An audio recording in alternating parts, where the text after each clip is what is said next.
Hello everybody, and welcome back to the smoke room. We are having a grand old time running away from the guard. We have no idea where Yao is still. Paul is upsetty. We're pretty sure that Philippe got gunned down. Then we're running through the crystal caves. Yes, and it's spookier than last time. Before it was nice and bright and colorful, and now it's dark and muted. And like, I don't know, man. I don't know. Is it gonna get spooky? I hope so. Just faintly glowing lights that mix together and crossroads into what look like arched doorways. This is the problem. This is the bottom of the mine, ain't it? Must be. Well, what the hell? Never thought we'd see it, with all the warnings and the stories. It sounds almost... Wait, he almost sounds proud to be here. This was supposed to be an undeveloped cave, but that ain't true at all. What do you think? I pity him. I think I never want to see it again, Paul. This, or any level. Paul spits on the ground. Just leaving a piece of me behind. Some people mill about, looking at the lights. Some people chat a little easier. But they shouldn't. Because there isn't time for that, for this. We have to get out. Whatever sense of urgency we had is gone. Some people choose a spot to rest. We have to get out. I must have said that out loud because of the pat on my back somebody gives me. But all voices stop when we hear that explosion. It doesn't sound like a cave-in or a dynamite stick going off. It sounds like 100 dynamite sticks tied together and then launched into the sun. There's a terrible quaking around us. Some people think it's an earthquake. Some people think it's an airstrike. What happened? It sounded like an explosion above. That's what I thought it was too. A cougar spooked by the explosion is shouting. Okay. Even in his own language, I can pick out what he was shouting about. The dark, the lack of weapons. Stop screaming! His patience has run out. I said stop fucking screaming! And stay calm. Paul's patience has run out, too. All we have to do is keep going straight until we run into the right way. The man keeps yelling. So does Paul. It couldn't be clearer that neither can understand one another, but Paul keeps talking, waving his arms.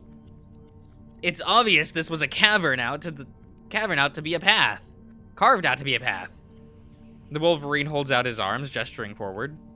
Some of the men start following him, while others argue with one another, perhaps in which way to go. Paul decides to go straight, which still shouting at the man. But Nick looks like he realizes something. Wait! The Wolverine shouts to drown out the badgers. Nick raises his voice, trying to get Paul and the cougar's attention still. Wait! But it's too late. A sudden pillar of fire rushes toward the cougar, burning his body.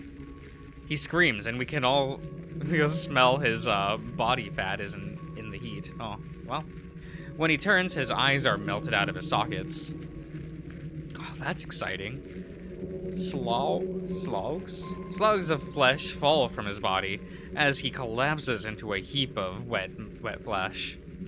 It happens so fast that he can't even help. Paul bends over, eyes wild, laughing, crying, then throwing up. Whatever sense of confidence he was trying to broadcast is long gone. For a moment, it looks like he can't pretend anymore, that we're going to be saved. Nobody deserves what had happened to that other puma.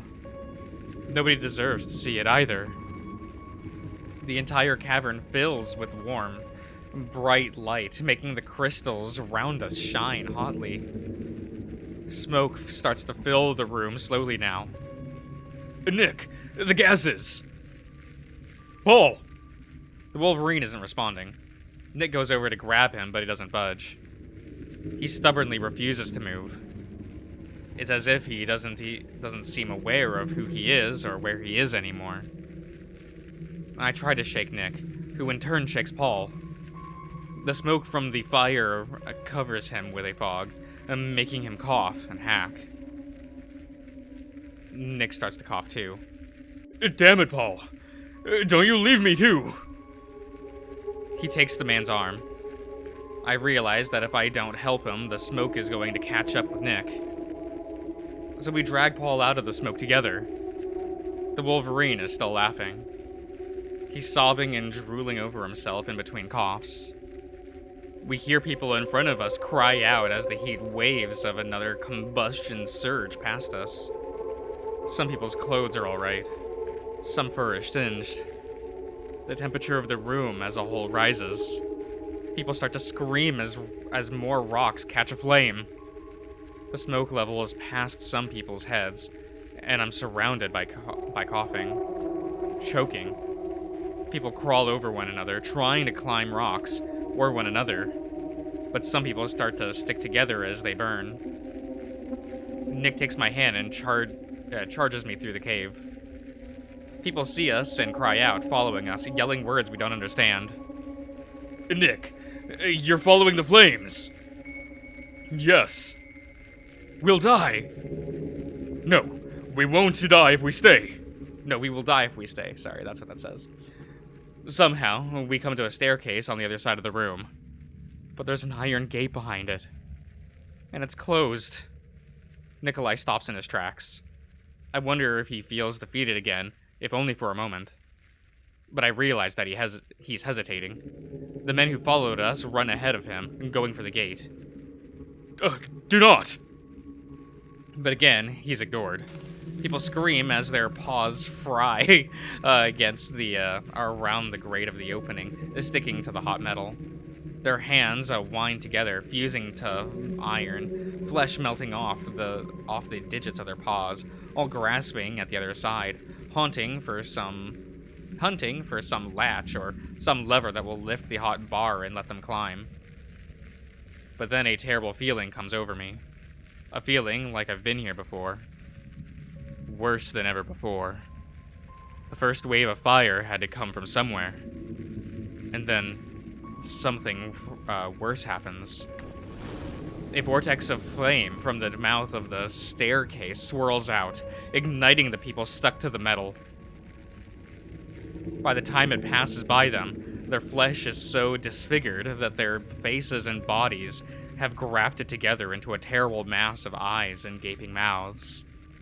Whatever the nature of this chamber was, it feels as if it's shifting. Blue shadows give way to scarlet miasma. Flames color the stone ceiling a deep, vast red, almost as if it were the sky itself on fire. If what was here was sleeping, it now feels fully awake, and it slips in the screams, sucking up the melting organs. It's the worst thing I've ever seen in my life. Don't look! Nick takes me by the arm and pulls me up around his neck. Somehow we're climbing now. The fire hasn't gotten to him yet. He's still whole. Still mine. Hey, Nick! He doesn't answer. Did you know that you were the best friend that somebody like me could ever have? Stop speaking. But I want to say what I need to before the smoke catches up. We can talk after we get out of here. But I'm not getting out of here, am I, Nick? He ignores me as he reaches his hands up, clawing away the rocks with sharp paws. I can see now where we are. We're several feet above the iron gate. There's a weak point in the stone wall. Nick is holding onto it with the pick we used to open Yao's crate. I wasted too much time chasing a dream, Nick. We can see some loose stone. I wanted respect. And he beats away the loose stone with his paws, and it falls loose from the damp earth, revealing iron bars that block another way into the stairs. I wanted money. The smoke had already risen risen thick at our feet. Okay. The last we hear of Paul is below us at the gate. He's trying to help open it with the others who have been disfigured. But the smoke gets so thick we can't see them anymore. If we break through, we can open it from the other side. I don't know if he's listening anymore, but I still need him to hear this. I need him to hear this before the end of him, and me, and every trace we had of one another. I wanted to live the end of my life, out in light and glamour. And I wasted it when I could have spent that time with you. He starts beating the iron blocking our way with his fists, beating it until his paws bleed. The smoke is at our shoulders now. I love you, Nikolai Kroll. I said... The badger crouches and jumps, bashing his skull into the iron. Stop! He leaves a massive dent in the bar. I'm getting you! The second leaves the bar curved, and his forehead bloody. Out! I can't stop him. It pops out with the third hit. He grabs me by the waist and pulls me up onto the stone staircase, hacking, coughing, and then slumps. The smoke isn't as bad as this level yet. Nick got me out, away from the others, just like he promised. But he isn't moving. He isn't even breathing. Above me, I see another terrible flash of white. A pillar of fire is coming from me, and for Nick. I'm grateful that at least Nick won't feel it. I reach through the grating of the stairs and I'll hold onto his paw, just to squeeze them one last time. Then I close my eyes and wait. But something's wrong. I look around me. I'm in the dark. The air is cool and wet, and I hear the gentle thrumming. It's that terrible, hollow earth sound. But right now, for some reason, it puts me at ease. It's my only reminder that, right now, somehow, my blood will still run through me. I look above me, I look about me as I let my eyes adjust. But I see nobody in this place. And nothing but an endless expanse with rays of light that bounce almost gracefully off of materials I ain't ever seen the likeness of before. Them being more liquid than rock, both solid and wet and formless and smooth. But a voice speaks, and anything capable of glimmering in the room gives light, the molten gold running through liquid marble. Life is not constant. A voice reaches out to me. Death is not constant. A happy voice. You yourself are not constant. A constant voice. A voice I have heard before. But something has changed about it since the last time I heard it. It no longer sounds crackled or dry. It sounds rich and playful. Almost comforting. Be not afraid. For this time, in solitude you are saved. I wait in silence, almost eager for my next message. Because I am so happy that we are still here. That time continues for us, like a clock not yet broken. Though I do not know who us is. All I can feel is that my dread wanes. Now remember. And the voice comes back to me, pouring down my ear, like some secret music composed from the architecture of my body, alone thrumming through the chambers of my heart, and plucking at the strings of every nerve. There is only one constant in all of creation. The warmth, the light, the safety. It is overwhelming to me. And that is a meal. The light in the chamber goes out. As soon as they had come, those lovely, bubbly, calming thoughts leave me too. Now just leave me, sorry. The sense of peace is gone. The sense of awe rushes from my veins as though every last one of them had been sliced open. I wake up beneath the quivering carapace of that monster spider. I think surely that if the flame hadn't killed me, this'll be it. But it doesn't kill me. It drags me by the waist, up through the winding stairs, away from the burned body of Nikolai Kroll, whose arms I leave outreached. It takes me through parts of the earth inaccessible to those who can't climb walls. Scuttering? Scootering? Scuttling. Scuttling! That's what it says. Slytherin? Pushing me out of the hole in the ground in the middle of the desert. Is it rejecting me? But only me? As if I were scraps? As if to diminish Nick's sacrifice? As if to say that he wasn't why I had gotten out after all? That doesn't matter to me. It was he who got me out of that hell. Because he promised me that he would.